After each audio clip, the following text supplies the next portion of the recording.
Wargamers, Games Workshop released a preview for Infantry, which really turned out to be more of a preview of wounding and shooting mechanics, but that's all right. I think that's more interesting. So today we're going to talk about that and what that means for army composition and how the game is going to be played under 8th edition.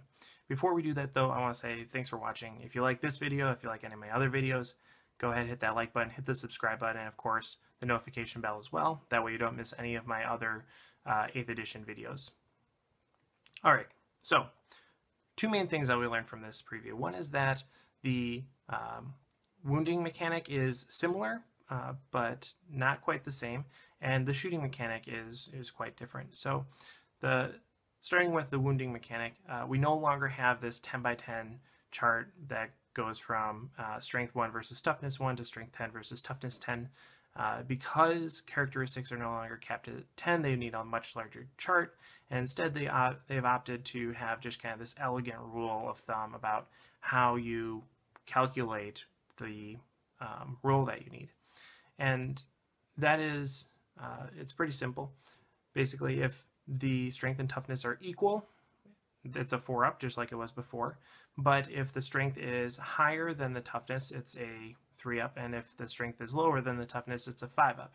Now, if you get to a disparity of a factor of 2, that roll is kind of cranked up a little bit. So if the strength is twice the toughness, it's a 2-up, and if the strength is half the toughness, it's a 6 that you need to wound. So this is great because it's scalable. It works with any potential strength and toughness values, whereas the old system only worked for strength and toughness 1 through 10. And it's also just easier to remember.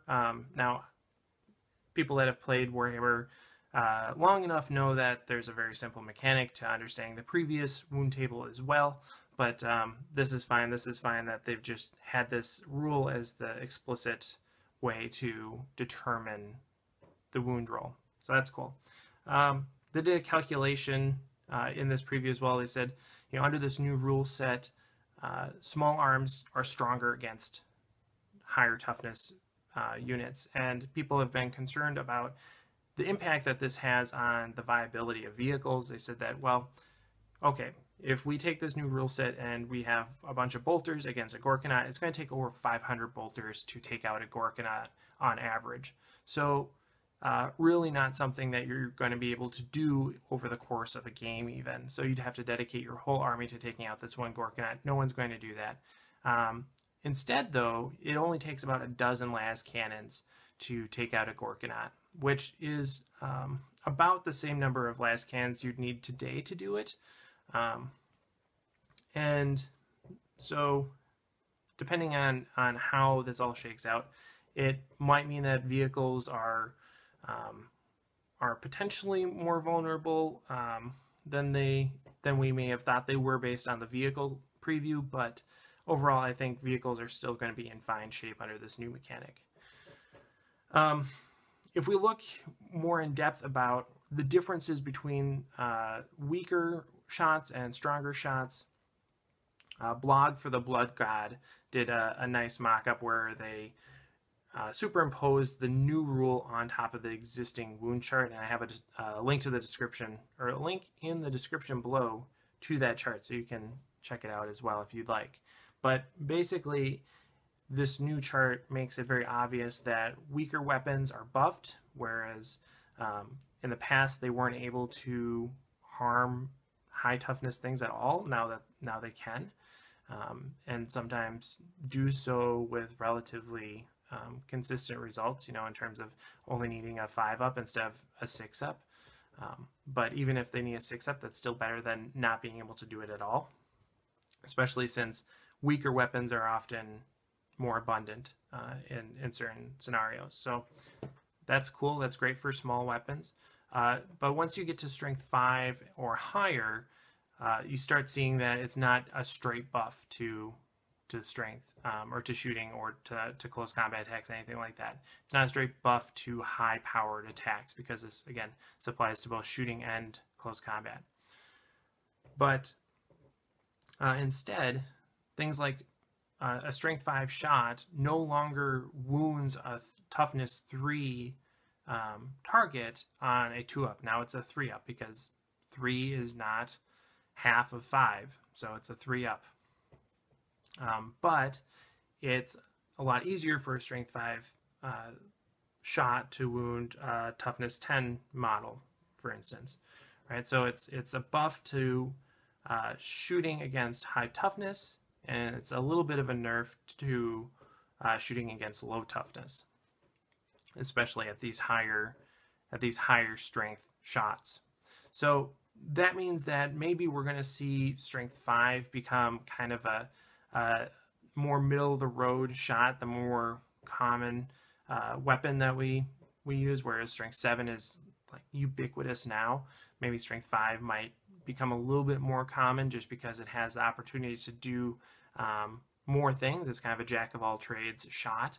It means things like fire warriors are probably going to be better against more diverse armies than they are today. So that's kind of cool. But I also think that some of this reduced ability to wound low toughness targets is going to be compensated for by having multiple wounds on some of these higher strength shots. So instead of just even though you have a lower chance of wounding a smaller target, you're going to get multiple wounds through if you decide to do so. It also encourages heavy weapons to be used against heavy targets as opposed to having heavy weapons used against small targets, which I think is fluffy. I think it makes sense, so that's fine. We also don't know if doubling out on toughness is still going to be the same thing, if instant death is still going to be a rule or not. If it isn't, then this is a little less hurtful, right? Because if we still have instant death at double the strength, then this is a bit of a nerf to that because it's harder to hit that fatal blow, right? Cool. So that's the main thing. That's the change to the wounding chart. The second thing that we learned was that shooting is no longer constrained by unit. That is to say, shooting is done per model, not per unit. The whole unit does not have to target a single enemy unit. Basically, everybody has split fire to a certain extent. And I don't know how I feel about this exactly. My brain is wired to have list optimized for one unit shooting at one target, and so this is a very much of a lane change for me. But just on the surface, it seems like this has a few benefits. One is that it makes more diverse special weapons options possible.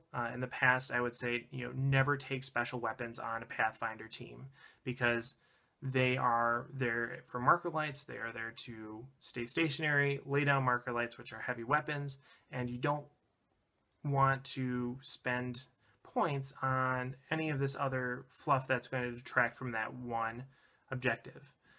But now, maybe special weapons on a Pathfinder team or any other unit are more viable because they no longer are constrained to fire at the same target as the rest of the unit. And that's cool. That means that we can actually use some of these weapons that seem cool, but in practice were not that great because they didn't synergize with the rest of the unit. So that's good. Basically, I'm curious if things that have split fire now are still going to have split fire, or if that rule is just gone. So things like target locks.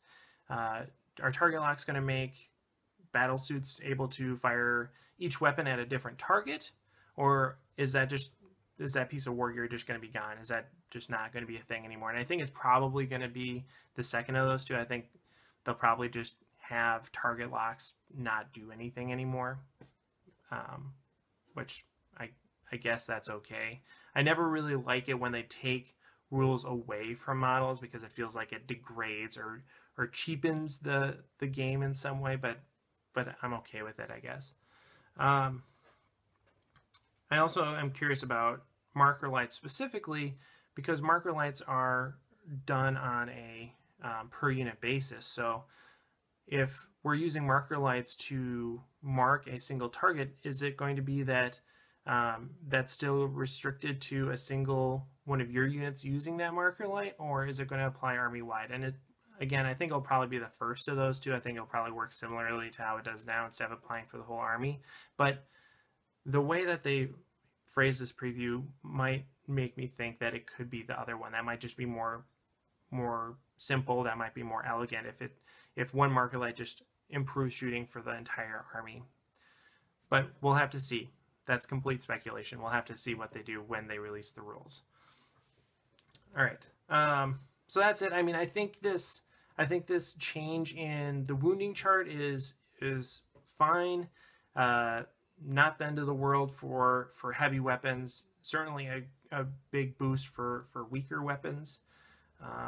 But that's fine. And this change in the shooting mechanic is just kind of crazy, and I'm still wrapping my head around it, but I think it will make for more dynamic games. I think it'll make for more unique army compositions, which is kind of cool, but it might also be a little bit of a headache trying to keep track of who shot at what and when and where and how. So overall, let's say like a B+ for this rules change. All right. Thanks for watching, guys. Like I said, let me know what you think in the comments below, and of course, happy wargaming.